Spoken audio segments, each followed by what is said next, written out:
Hello everyone, Trista Wesley here from the Simon Business School Office of Admissions. For those of you who joined me in October, I spoke a little bit about different ways to stay in touch with Simon regardless of where you were throughout the application process. And with our January 5th round 2 deadline coming up, I thought it might be a good idea to talk a little bit about different tips for writing your essays as well as finding recommenders to craft your letters of recommendation. So a couple big things you might be working on right now, so it made sense to chat a little bit about those, as our January 5th deadline is typically our largest deadline. So I imagine many of you are busy working on your application, so we're happy to help where we can.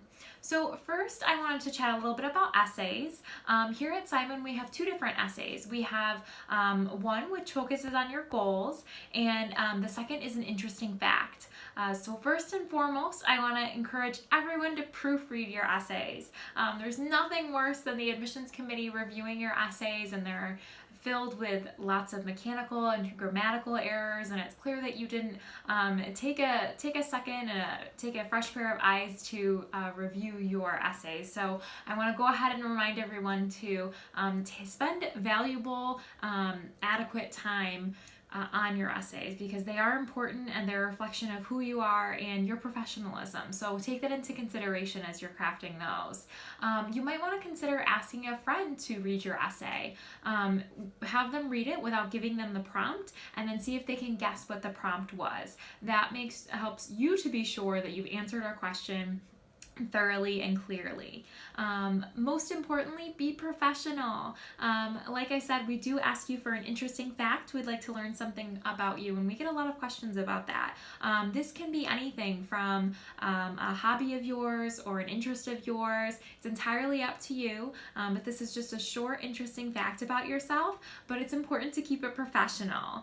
So keep that in mind at all times, that the admissions committee will be looking to make sure that those are professional as well. We also have an optional essay available for you. It's optional, entirely optional, so please use this wisely.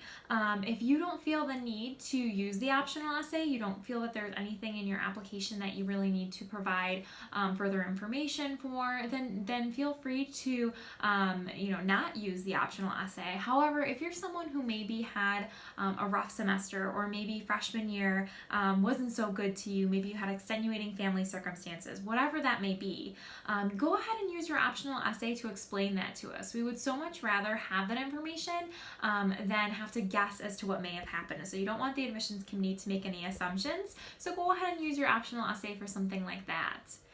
Moving on to letters of recommendation, we get lots of questions about those. Who should I ask? What type of relationship should they have to me? So we really do encourage a professional letter of recommendation. We understand that sometimes for our MS candidates that may be a little bit more difficult for you, since many of those candidates may not have full-time work experience yet, which is absolutely fine, but we do encourage you to go ahead and maybe find a supervisor from a previous internship, someone who can really speak to your potential in the workplace. But if you can't find a professional resource, then an academic recommender is absolutely fine as well. It's important that you make sure that your recommender is going to write you a positive letter of recommendation.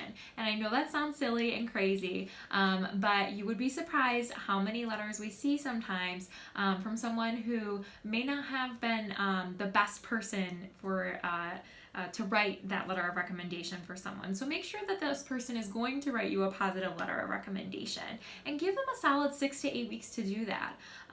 So these letters take a lot of time, a lot of thought and energy from the people who are writing these for you. So give them the courtesy of time. Make sure that you're giving them enough time to craft this for you in advance of your application deadline that you're targeting.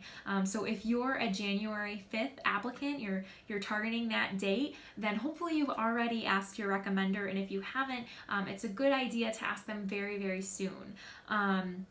And finally, if you're asking a recommender that you aren't currently working with, or maybe from a previous internship, make sure that you give them a copy of your most updated resume so that they can speak intelligently about what it is that you're currently doing and have a good idea of where you are in your life right now. So hopefully those tips were helpful to you as you're working through your essays and recommendations and finishing up your applications. We can't wait to read them. So thank you so much for joining me today, and we hope to chat soon.